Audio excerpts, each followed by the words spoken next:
Rick Perry's presidential campaign seems to be in a little bit of financial trouble. Uh-oh.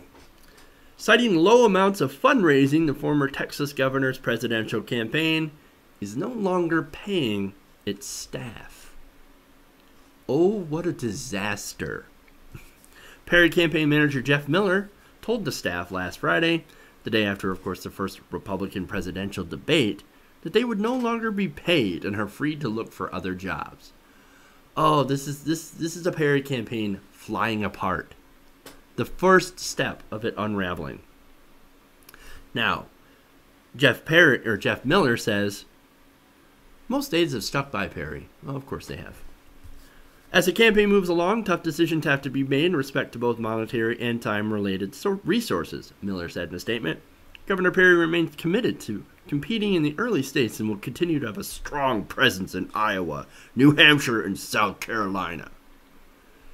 Strong kind of seems like a relative word there.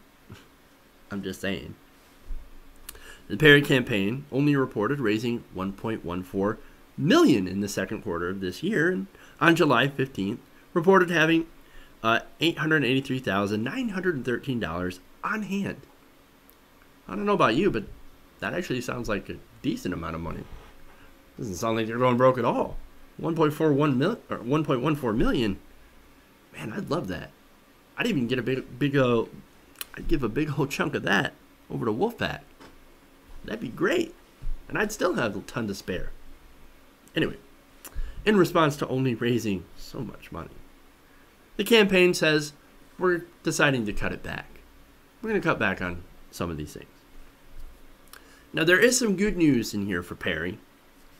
The good news is that his super PAC seems to be doing okay. All right. Austin Barber, senior advisor to the Perry's Opportunity and Freedom PAC, tells the Washington Post, we saw this was coming. Wait, you mean you saw them running out of money because they suck? Okay. All right.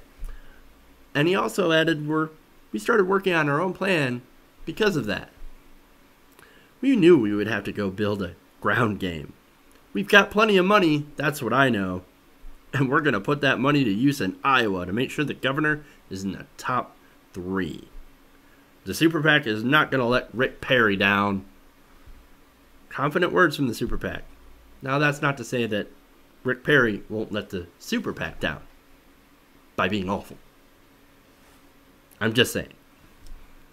If you remember his 2012 oops moment, which a lot of people do, obviously, and the awesome Brokeback Mountain jacket, which is a personal favorite of mine, as well as his record of terrible policies that have brought about low-paying, non-union, no-benefit jobs to Texas. Under Perry, they had also the highest uninsured rate, which, of course, under Abbott has not changed whatsoever. So, there's your record to run on, Perry. Good job. Yeah, I guess it's a good thing for him that we have a cabal of billionaires able to shovel dark money to candidates that have, frankly, no shot in hell of getting the nomination. Allowing them, of course, to stick around and fuck up the primary processes way, way long after the free market of public opinion wants them to go away. Hey, Rick, why don't you take a hint, man? If people aren't donating to you, it means they don't want you here. It means they don't like you.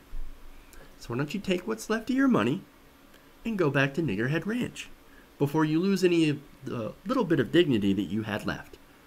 And oh, by the way, speaking of the ranch, maybe you should go back and rename that. That would be a good first step.